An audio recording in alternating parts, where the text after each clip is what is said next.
Bab 491. Banyak orang mengetahui bahwa dia adalah kepala keluarga Ellison, Thomas Ellison. Mereka semua menatap kosong dengan mulut terbuka lebar. Mereka tidak mengerti mengapa dia datang sendiri hanya untuk mendengarkan apa yang mereka bicarakan. Namun hal itu tidak menghentikan mereka untuk meragukan Nicole. Tuan Kennedy telah mendengar apa yang dikatakan guru-guru lain. Saat dia melihat Tuan Ellison datang, dia mengira dia tertarik dengan diskusi tersebut, jadi dia mencoba menyanjungnya dan berkata, "Tuan Ellison, Anda di sini. Kami sedang mendiskusikan hubungan antara Nicole dan Tuan Wyans. Kami semua sangat curiga bahwa ini ada hubungannya dengan alasan dia mendapat tempat pertama di Olimpiade Matematika. Kami menduga dia mengetahuinya, pertanyaan sebelumnya. Kalau tidak, bagaimana dia bisa mendapat nilai penuh dengan level matematikanya?" Setelah dia mengatakan ini, dia memandang Tuan Ellison dengan percaya diri dan menunggu dia setuju. Banyak guru juga melihat ke arah Tuan Ellison. Mereka tahu bahwa kepala Royal Creek Institute adalah orang yang jujur dan jujur. Dia akan membenci Nicole setelah mendengar hal ini, pikir mereka. Ibu Emerson tahu bahwa dia tidak bisa membiarkan Tuan Kennedy mencoreng nama Nicole di depan kepala sekolah. Bukan seperti itu, Tuan Ellison. Nicole tidak akan pernah. Sebelum dia bisa menyelesaikan kata-katanya, dia disela oleh Vivian. Miss Emerson, saya khawatir Anda tidak mengenal Nicole yang sebenarnya. 2 sepatu bagus itu menyerang saya secara pribadi pagi ini dan bahkan mengancam akan membunuh saya. Saya tidak terkejut dia akan selingkuh, dia memang bertaruh dengan Tuan Kennedy. Setelah dia selesai berbicara, dia menoleh untuk melihat ke arah Gary. Dia sangat senang karena pernyataannya membuat dia berpikir. Sekarang setelah aku mengungkap identitas Nicole yang sebenarnya, Gary pasti tidak akan memperhatikan Nicole lagi. Vivian dengan bangga mengangkat kepalanya dan memandang ke arah Tuan Ellison di samping. Dia pikir kata-katanya akan membuatnya merasa tidak enak pada Nicole, tapi dia menatapnya dengan tatapan dingin. Tuan Kennedy juga memperhatikan ekspresi Tuan Ellison dan dengan cepat berkata, "Tuan Ellison, ini adalah pengawas kelas Nicole. Dia tahu segala sesuatu yang terjadi di kelas dengan sangat baik. Oleh karena itu, dia harus tahu tentang karakter Nicole. Saya pikir itu pasti bahwa Nicole curang di Olimpiade Matematika." Tuan Kennedy berusaha meminta persetujuan dari Tuan Ellison dengan kata-kata itu. Namun, dia hanya mendengar satu hal dari mulutnya. Cukup, dia memandang Tuan Ellison dengan kaget. Dia belum pernah mendengar raungan sekuat itu darinya sebelumnya. Gary pun terkejut dengan reaksinya. Ia tidak menyangka kepala sekolah akan marah pada Pak Kennedy. Tuan Ellison melirik Tuan Kennedy dan Vivian dengan ekspresi marah. Bahkan para guru dari sekolah lain yang menjelek-jelekkan Royal Creek Institute mulai terdiam. Semuanya terdiam. Tuan Ellison menutup matanya untuk menahan amarahnya. "Kalian semua senang mengoceh, iya. Tuan Kennedy, apakah kalian selalu seenaknya dan sembarangan membeda-bedakan murid-murid kalian? Apa hak kalian untuk mengatakan bahwa Nicole curang?" Setelah itu, dia menoleh untuk melihat siswa dari kelas B. Kekecewaan di matanya meluap saat melihat Vivian. Aku tidak mengerti kenapa kamu begitu membenci teman sekelasmu sendiri. Kata-katamu bisa menghancurkan hidup seseorang, tahukah kamu? Jika kamu memperlakukan Nicole seperti ini, menurutku kamu pantas menerima semua yang telah dia lakukan. Anda. Bab 492. Mata Vivian membelalak saat Tuan Ellison membela Nicole. Mata dan pipinya merah karena betapa kejamnya kata-katanya. Mata Tuan Ellison dipenuhi rasa jijik saat melihat gadis itu hendak menangis. Dia tidak terkesan. Dia telah bertemu banyak gadis seperti itu. Mereka selalu menganggap pihak lain sebagai musuh tanpa alasan tertentu dan menghancurkan hidup mereka dengan mulut besar, pikirnya. Dia memandang sekeliling ruangan dengan dingin dan berkata, hasil Nicole telah ditinjau oleh panitia Olimpiade. Dia memang mendapat nilai sempurna. Mengenai hubungannya dengan Sebastian Wyans, mereka saling kenal karena Nicole pernah membantunya sebelumnya. Saya di sini untuk memberitahumu bahwa ini tidak seperti yang kalian semua pikirkan.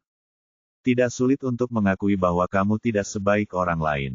Kamu membenci superioritas Nicole. Singkirkan prasangkamu dan buka matamu. Kamu akan melihat bahwa Nicole sebenarnya adalah orang yang luar biasa. Dia memandang Gary dengan penuh arti dan melanjutkan perlahan, makalah Nicole telah diverifikasi secara pribadi oleh saya dan Declan Hancock, yang berasal dari Norton Institute. Langkah-langkah pemecahan masalah yang dia ambil untuk mendapatkan jawabannya sangat cerdik. Tanpa ragu, dialah yang pertama. Jika Anda tidak percaya, tanyakan sendiri pada Tuan Hancock. Karena itu, dia melirik ke arah Nyonya Emerson dengan kagum. Anda adalah guru yang baik, dan saya berterima kasih atas nama Nicole, katanya. Kemudian Tuan Ellison menoleh ke arah Tuan Kennedy yang gemetar ketakutan. Tuan Kennedy, ikut saya. Tuan Kennedy merasa seperti disambar petir. Dia menatap Tuan Ellison dengan ekspresi ngeri. Dia tiba-tiba teringat ketika sekolah dimulai, Farrell membawa Nicole ke Royal Creek Institute dan memintanya untuk memilih antara dia dan Miss Emerson. Bagaimana mungkin seseorang dari Great Oak memiliki kekuatan untuk memilih guru yang disukainya? Kalau dipikir-pikir, mungkin itu karena Tuan Ellison. Wajah Vivian memucat saat melihat keduanya berjalan keluar. Ia tidak menyangka Tuan Ellison dan Declan Hancock akan memverifikasi hasil makalah Nicole. Sekarang, sekeras apapun dia mencoba memfitnah Nicole, itu tidak akan ada gunanya. Bagaimana ini bisa terjadi? Bagaimana dia bisa mendapat juara pertama Olimpiade Matematika? Dia hanyalah orang biasa yang dibesarkan oleh keluarga Riddle. Bagaimana dia bisa memiliki kekuatan sebesar itu? Dia berpikir. Ibu Emerson menggeleng frustasi saat melihat Vivian berdiri di sampingnya. Kamu tidak seperti ini sebelumnya, Vivian, katanya dengan sedikit nada kebencian dalam suaranya. Dia bukan lagi Vivian yang termotivasi, cerdas, dan adil. Dia tidak lagi cocok menjadi ketua kelas. Ibu Emerson menggelengkan kepalanya lagi. Dia mengabaikan para guru yang mendekatinya dan berjalan keluar aula. Banyak gadis dari kelas B yang memandang Vivian dengan jijik setelah mendengar perkataan Tuan Ellison. Mereka sudah berkali-kali mendengar Vivian memfitnah Nicole.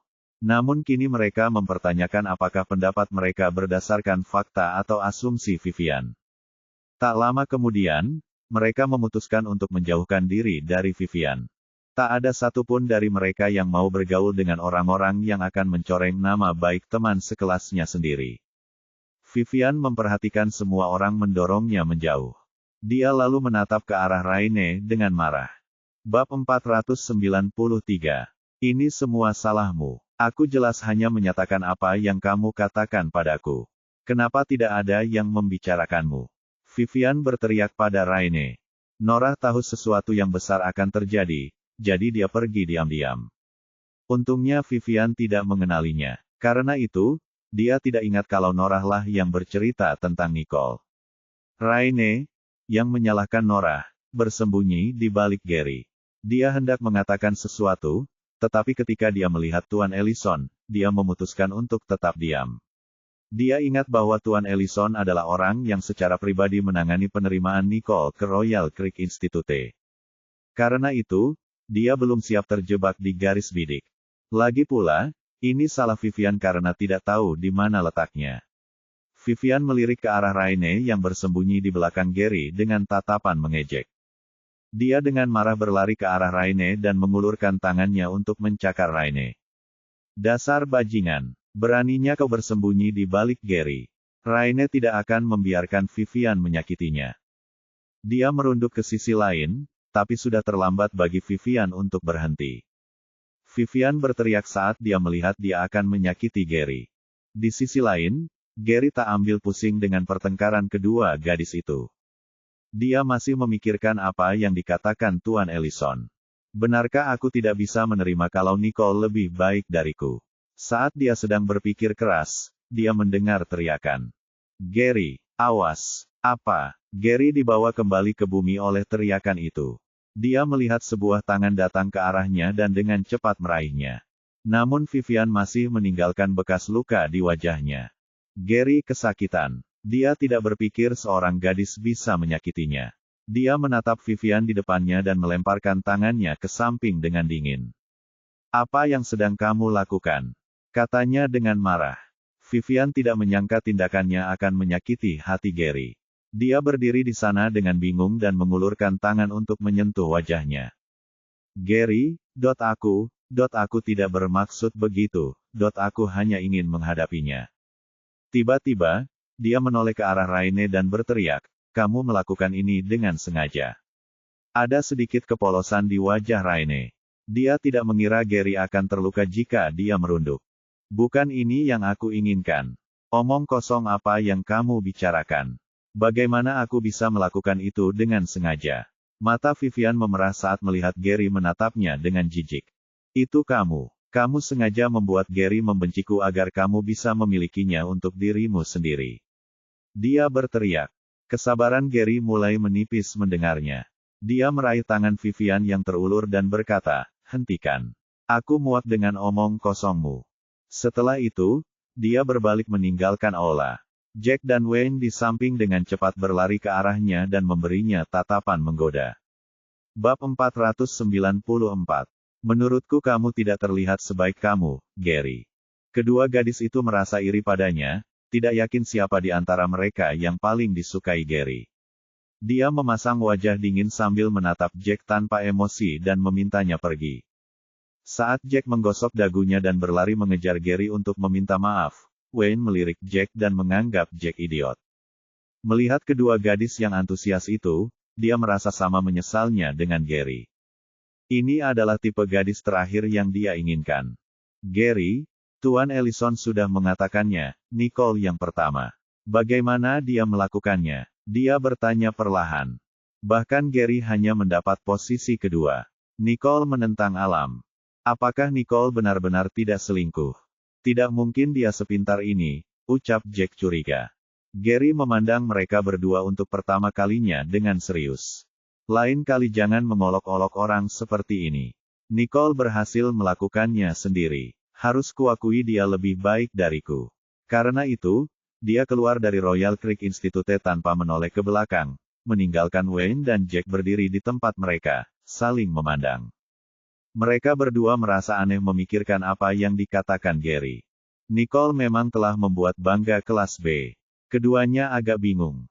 Jack melihat sebuah kafe dari sudut matanya dan menepuk bahu Wayne. Mari kita minum kopi dan menenangkan diri. Gary telah berbicara, dan sepertinya mereka harus berubah pikiran tentang Nicole. Kedua pria itu bergumam ketika mereka memasuki kafe. Klaus sedang duduk dengan tenang di dalam pada saat itu. Ketika dia melihat dua pelanggan masuk, dia dengan santai menyapa mereka. Apa yang Anda inginkan, Tuan? Jack memandang Klaus dan merasa bahwa dia pernah melihatnya sebelumnya. Tapi dia tidak berpikir dua kali tentang hal itu. Dia memesan sesuatu secara acak dan duduk bersama Wayne di sisi lain. Klaus memandang kedua pria itu dengan penuh minat. Saat membuat kopi, dia mendengar percakapan antara Jack dan Wayne menyebut Nicole. Apakah kedua orang ini teman sekelas Nicole? Klaus diam-diam mengubah ukuran cangkir tengah yang besar dan membawanya ke Jack dan Wayne. Sekali lagi, dia mendengar mereka berbicara tentang Nicole yang memenangkan kompetisi Olimpiade Matematika.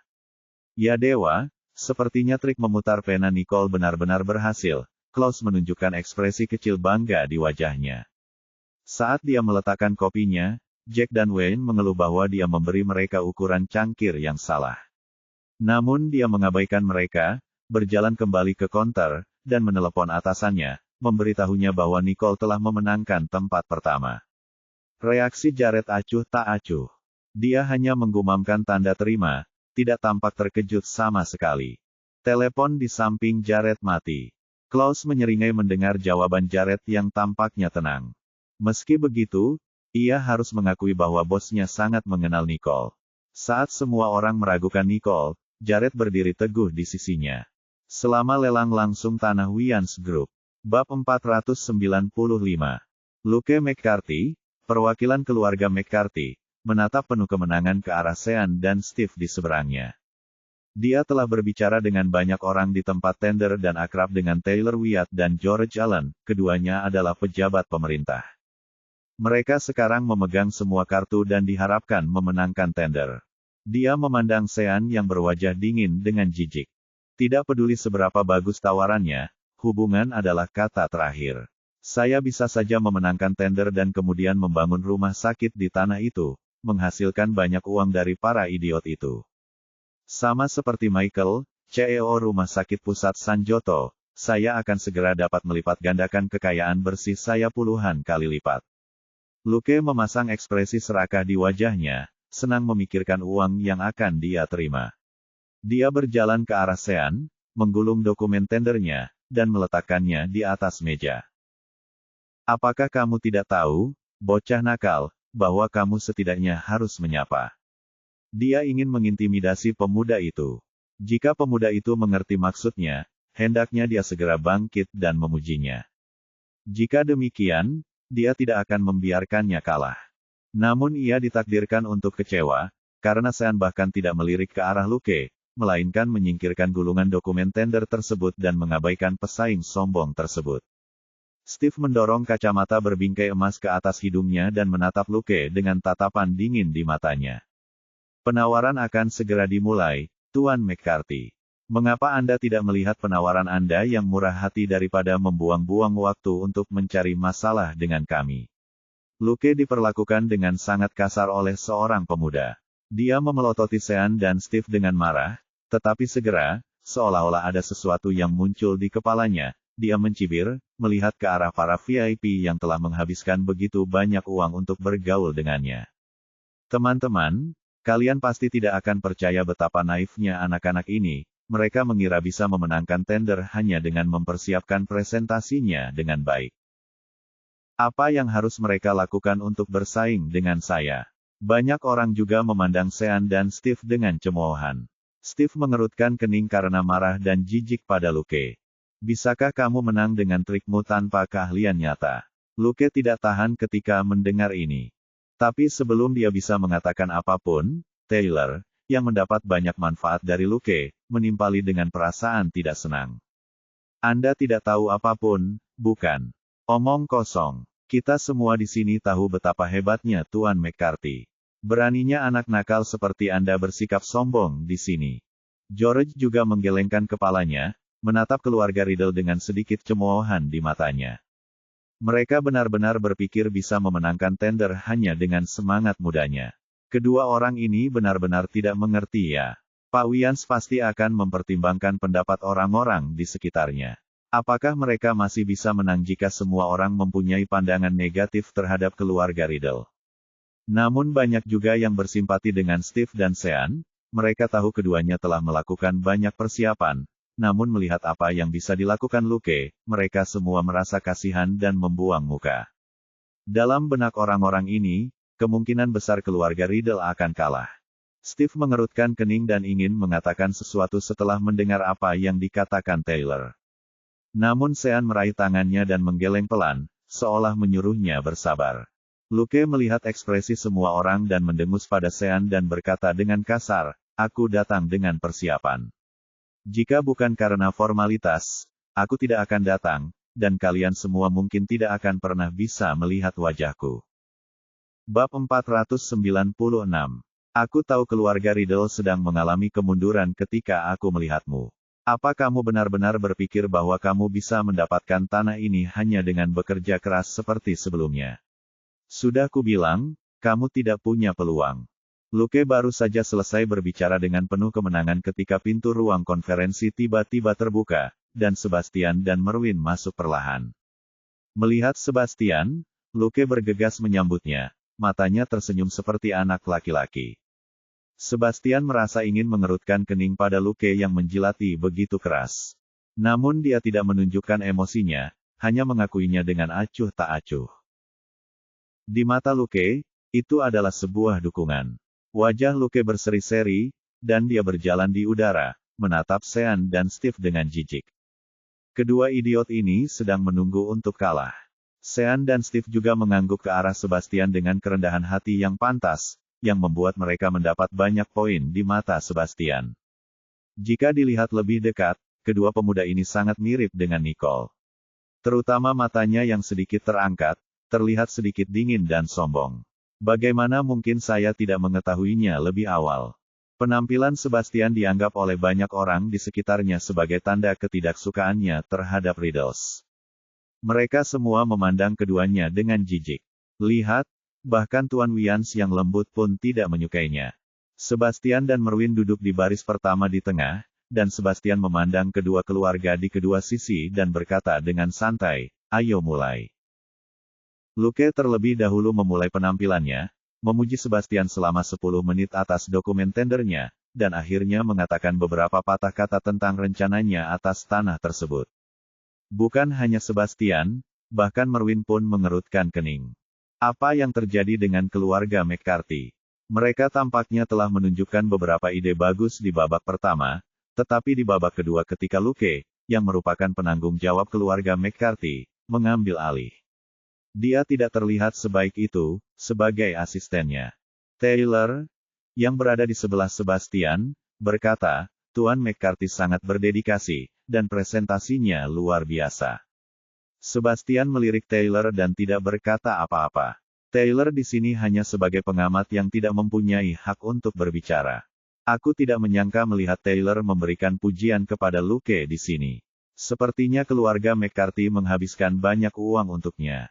Merwin memandang Taylor sambil tersenyum. Oh, benarkah? Matamu terlihat tajam. Taylor terkekeh, tapi dia tidak tahu apakah Sebastian sedang bahagia. Sebastian selalu menunjukkan sedikit emosi, jadi tidak ada yang tahu apa yang dia pikirkan. Tapi karena Sebastian tidak keberatan dengan perkataannya, Taylor menganggap Sebastian sudah cukup puas. Bab 497. Taylor merasa sombong ketika Luke menduduki panggung selama beberapa menit lagi, mengulangi tekadnya untuk tanah tersebut, dan kemudian menatap Sean dengan pandangan menantang sebelum akhirnya dia turun dari panggung. Sean tidak merasa terganggu oleh Luke. Dia mengambil dokumen presentasinya dan memberikan salinannya kepada Sebastian dan yang lainnya.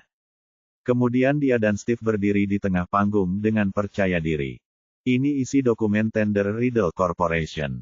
Selanjutnya, Sean berusaha sekuat tenaga untuk mempresentasikan rencananya atas tanah tersebut dan menganalisis proyek tersebut. Melihat Riddle bersaudara di atas panggung, Sebastian akhirnya mengerti kenapa Nicole memintanya bersikap adil. Karena Riddle bersaudara sedikit lebih baik dari sudut pandang yang adil. Dia mendukung keluarga Riddle, bukan hanya karena Nicole. 1 jam telah berlalu, dan debu telah hilang. Keluar dari ruang konferensi dengan tercengang, Luke tidak percaya bahwa dia telah kalah. Dia melihat ke arah Taylor dan kemudian menyusulnya, bertanya, apa yang terjadi? Bukankah kamu mengatakan bahwa kamu akan membantuku? Bagaimana anak-anak nakal itu bisa menang? Taylor memasang ekspresi dilematis di wajahnya. Mervyn baru saja diperingatkan, dia bisa saja kehilangan pekerjaannya jika Sebastian memberitahu petinggi pemerintahan tentang hubungannya dengan keluarga McCarthy. Dia mempertaruhkan hal itu demi Luke, namun Luke menyalahkannya. Bagaimana kamu masih berani mengatakan ini? Apa yang sudah kamu sampaikan? Kamu baru menghabiskan beberapa detik pada tender tapi mengeluh bahwa aku tidak membantumu. Ini konyol. Aku sudah diperingatkan oleh Mervyn karena telah membantumu. Aku tidak akan membantumu lagi, dan kita tidak akan melakukan apa-apa lagi mulai sekarang, katanya dengan marah. Dengan itu, dia segera pergi, tidak melirik Luke lagi. Tidak menyangka Taylor akan meninggalkannya begitu cepat, Luke memutar matanya. Kamu bukan satu-satunya orang yang bisa kutemukan. Aku bisa meminta 1000 orang untuk membantuku. Luke berbalik dan berjalan ke arah orang-orang di kantor yang pernah dia temui sebelumnya. Namun begitu mereka melihatnya, mereka langsung berpencar, seolah takut diasosiasikan dengannya. Tidak menyerah, dia mencoba mendekati beberapa orang lagi, tetapi mereka semua bereaksi sama seperti orang-orang sebelumnya, semua menghindarinya seperti wabah. Aku tidak percaya. Luke berdiri di tempatnya, memandang dengan penuh kebencian pada Sean dan Steve, yang sedang berbicara dengan Sebastian. Mengapa ternyata tidak seperti yang kuharapkan? Tak berani menunjukkan kemarahannya pada Sebastian, ia tak punya pilihan selain menatap tajam ke arah Sean dan Steve. Itu pasti salah keluarga Riddle. Mereka pasti membuat kesepakatan dengan Sebastian secara diam-diam. Kalau tidak, aku tidak akan kalah dengan persiapan sempurnaku. Luke mengeluarkan ponselnya dan menelepon, berteriak dengan marah ke telepon, apa yang terjadi? Bukankah Anda bilang Anda sudah membuat kesepakatan dengan Tuan Wians? Kenapa kita masih kalah? Sementara itu, di sebuah pusat kecantikan, Joyce McCarthy, Putri Luke, duduk dan meminta ahli kecantikan itu untuk menyingkir sambil melambaikan tangan, lalu berkata dengan tidak percaya, "Saya telah berbicara dengan Martin beberapa kali, dia menjanjikan hal itu kepada saya dan tidak mungkin kita akan kalah." Joyce dan Martin adalah rekan kerja dan mitra terbaik di rumah sakit. Dia secara tidak sengaja menyebutkan tanah keluarga bersamanya sebelumnya, dan Martin mengatakan bahwa dia akan berbicara dengan ayahnya. Mungkinkah Martin berbohong padaku? Atau apakah kamu benar-benar melupakannya, dan dia tidak berbicara dengan ayahnya sama sekali? Bab 498. Joyce menutup telepon setelah berbicara beberapa kali dengan Luke. Dia melepas topeng dari wajahnya dan dengan marah memanggil Martin untuk menanyainya. "Apa yang terjadi padamu, Martin? Bukankah kamu berjanji padaku bahwa kita akan membiarkan keluarga kita menang?" Dia benci cara dia menerima begitu saja, sama sekali tidak menyadari bahwa dia meminta bantuan Martin. Martin kelelahan karena baru saja menyelesaikan operasi di rumah sakit. Jadi dia tidak bisa menunggu lagi dan memarahinya dengan marah. "Kamu kenapa? Sebaiknya kamu jangan meneleponku lagi kalau itu alasan kamu menelepon." Joyce belum pernah dimarahi seperti ini olehnya. Dia tertegun sejenak tak percaya dan terisak. "Martin, bagaimana kamu bisa membentakku? Kamu membentakku. Apa kamu lupa kalau kamu sudah berjanji padaku sejak awal?" Martin memijat pelipisnya saat teriakan Joyce membuatnya pusing. "Aku ingat, aku sudah bicara dengan ayahku. Aku akan mencoba bertanya padanya." Kemudian dia menutup telepon, ingin menelepon ayahnya. Saat itu, ponselnya berdering, dan ide penelepon di layar menunjukkan bahwa penelepon tersebut berasal dari klub balap. Dia menjawab panggilan itu dengan tidak sabar, tetapi apa yang dikatakan pihak lain mengejutkannya dengan senang hati. "Apakah kamu sudah menemukan pemilik mobil nomor 6? Siapa dia?" Saat orang di seberang membacakan nama-nama yang ada di daftar hadir, Martin kembali terkejut. Siapa Nicole Riddle? Bukan hanya nama belakang orang tersebut Riddle, tapi juga seorang wanita. Sesuatu tiba-tiba terlintas di benaknya, dan dia segera menelepon ayahnya. Sebastian baru saja selesai berdiskusi dengan Sean dan Steve dan merasa senang dengan ide kedua anak muda ini.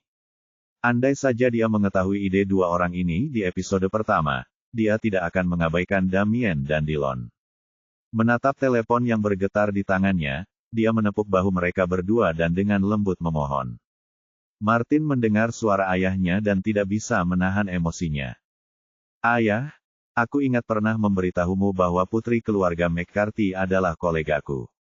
Mengapa ayah membiarkan keluarga Riddle memenangkan tender? Tapi selain itu, aku ingin tahu apakah ayah mengenal seseorang bernama Nicole Riddle.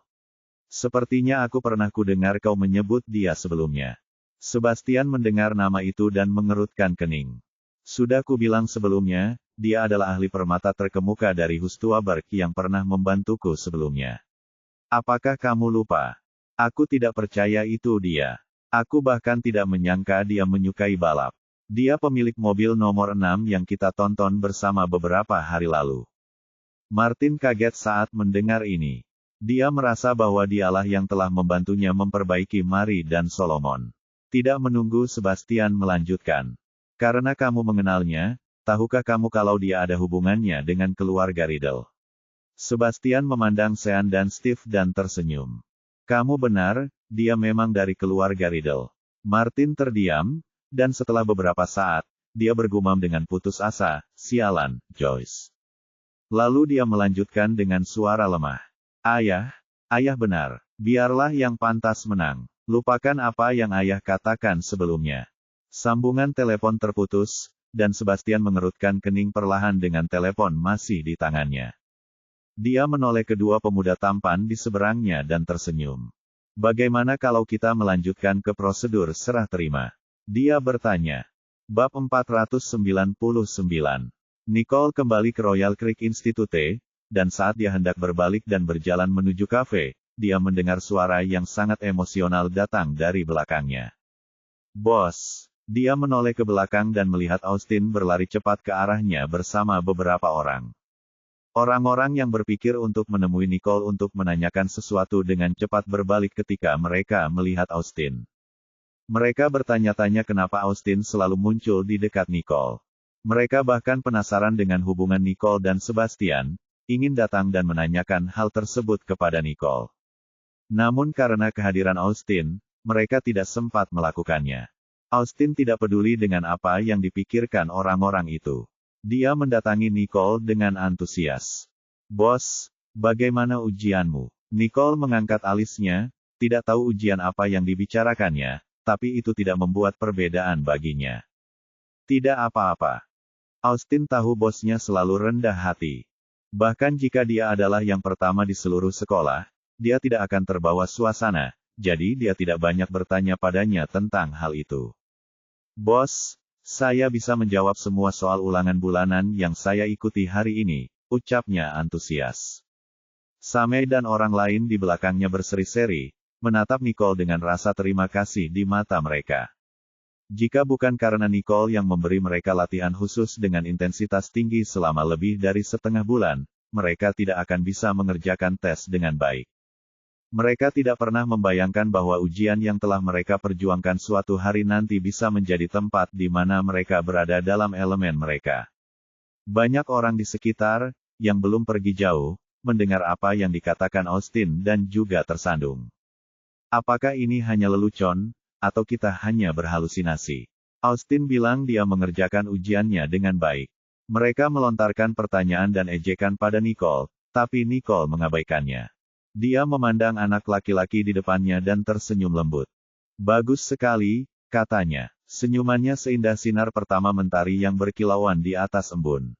Semua orang terpesona. Austin memandang bosnya sambil menggaruk kepalanya dengan sederhana. "Saat aku berumur 20, Nicole akan menjadi bosku," pikirnya dalam hati. Cuaca semakin dingin di bulan Oktober. Mereka terkekeh, ingin mencari tempat makan. Nicole berpikir sejenak dan berpikir untuk mengajak June, Lulu, dan Bradley berkencan. Semakin banyak orang, semakin meriah, pikirnya. Selain itu, dia telah berjanji untuk mentraktir mereka makan malam. Sejak ulangan bulanan selesai, Lulu dan yang lainnya segera keluar. Di antaranya adalah Jimmy, yang sudah lama tidak dilihat Nicole. Dia tersenyum pucat saat melihat Nicole. Nicole memberinya anggukan ramah. Saat mereka semua berjalan keluar dengan gembira, Lulu menyarankan untuk pergi ke restoran fondue tempat Nicole mengajak mereka terakhir kali. Semua orang setuju. Itu adalah cuaca terbaik untuk mengukus fondue. Semua orang menikmatinya, dan banyak dari mereka bahkan mengusulkan untuk minum. Nicole tidak ingin menutup rumor mereka, jadi dia setuju. Lagi pula, yang termuda di sini juga sudah dewasa, minum sepenuhnya legal. Lulu menyesap birnya saat Jimmy memandangnya. Wajahnya memerah, dan dia berdiri dengan goyah dan berkata dengan lembut, "Tahukah kamu bahwa ini akan menjadi perayaan 100 tahun sekolah kita segera? Saya mendengar bahwa setiap perguruan tinggi akan mengadakan pertunjukan. Asosiasi mahasiswa telah mengirimkan pemberitahuan, bahwa pertunjukan utama Royal Creek Institute sebenarnya adalah sebuah sandiwara. Dikatakan bahwa audisi akan diadakan di seluruh sekolah, dan terbuka untuk semua orang, terlepas dari prestasinya." Bab 500. Nicole tidak tertarik dengan hal seperti itu. Dia menekan tangan Lulu yang sedang memegang minuman ke mulutnya. "Cukup untuk hari ini." Lulu menyeringai dan meletakkan gelas anggur di tangannya ketika dia melihat itu adalah Nicole. Jimmy memandang adiknya dengan takjub, tidak menyangka adiknya akan mendengarkan Nicole meskipun dia sudah mabuk berat. June menutup mulutnya dan tersenyum seolah dia juga menganggap Lulu itu manis. "Apakah kamu tahu mengapa mereka ingin mengadakan pertunjukan panggung?" Lulu mungkin meletakkan gelas anggurnya, tetapi dia tidak pernah berhenti berbicara. Dia melihat sekeliling secara misterius beberapa saat sebelum akhirnya berbicara. Karena kru Lukewam sudah bersiap untuk memulai kembali syuting. Mereka berencana mencari pemeran utama wanita di perguruan tinggi dan universitas. Konon Lloyd akan datang ke hari jadi Royal Creek Institute dan menonton drama panggung. "Apa?" Bradley adalah orang pertama yang berdiri. Dia banyak mabuk. Dia menatap Lulu dengan mata bersinar dan bertanya dengan tidak percaya, apakah kamu baru saja mengatakan Lloyd akan datang? Lulu mengangguk. Dia telah mendengarnya dari perkumpulan mahasiswa dan berpikir itu pasti benar. Mungkin berita itu akan menyebar ke seluruh Royal Creek Institute lusa. Austin pusing, karena dia juga meminumnya terlalu banyak. Siapa Lloyd? Tunggu sebentar, apa kamu bilang Lloyd Holder? Katanya dengan bingung. Dia tidak hanya melihat Lloyd di layar tetapi, yang lebih penting, dia mendengar ayahnya menyebut namanya. Dia lebih dari sekedar bintang film. Semua orang memandang ke arah Austin, tidak yakin mengapa dia begitu bersemangat mendengar nama Lloyd. Mereka bertanya-tanya apakah Austin juga penggemar Lloyd, tidak mengharapkan hal itu dari pria gagah seperti Austin. Karisma Lloyd memang tak terbendung. Austin mendengar ejekan itu dan wajahnya memerah karena marah. Dia segera menggedor meja dan berdiri sambil berteriak dengan marah, apa yang kalian bicarakan? Ayahku memintaku untuk meninggalkan Lloyd sendirian, sama seperti dia memintaku untuk datang dan meminta maaf kepada bos. Keluarga Woods mungkin seperti bajingan tak kenal takut di Norton, tapi fakta bahwa mereka bisa bertahan hingga hari ini berarti kemungkinan besar mereka punya akses ke informasi paling andal. Itulah sebabnya semua orang saling memandang dan tercengang mendengar apa yang dikatakan Austin. Apakah Lloyd benar-benar seseorang yang memiliki latar belakang? Bradley adalah orang pertama yang memberikan reaksi. Dia memandang ke arah Austin dan menepisnya dengan melambaikan tangannya dengan santai. Saya tidak peduli apa latar belakang Lloyd, saya hanya menyukainya sebagai pribadi. Lulu juga tertarik pada kepribadian dan pesona Lloyd dan tidak peduli siapa dia sebenarnya. Jadi dia mengangguk dan berkata, sejujurnya, kita mungkin tidak pernah mendapat kesempatan untuk lebih dekat dan pribadi dengan Lloyd. Austin menggaruk kepalanya dan duduk kembali karena malu. Ya, aku setuju. Dia kehilangan kendali atas dirinya sejenak ketika mereka semua menertawakannya karena baru saja menjadi penggemar Lloyd. Lloyd masih jauh dari kita. Entah siapa yang akan dia pilih saat ulang tahun sekolah kali ini. June berkata lembut, menoleh untuk melihat Nicole dan tersenyum. Menurutku Nicole punya peluang bagus. Apa yang dia katakan menarik perhatian, dan orang-orang melihat ke arah Nicole, yang duduk santai di samping. Tepat sekali. Nicole adalah gadis tercantik di Royal Creek Institute, peran pahlawan wanita cocok untuknya. Samei mau tidak mau berbisik kepada Nicole, bos, maukah kamu ikut audisi untuk drama ini? Melihat semua mata tertuju padanya, Nicole memandang Samei. Aku tidak akan pergi. Semua orang menghela nafas, dan beberapa dari mereka, yang tidak terlalu mengenal Nicole, tidak menganggap jawabannya mengejutkan meski disesalkan.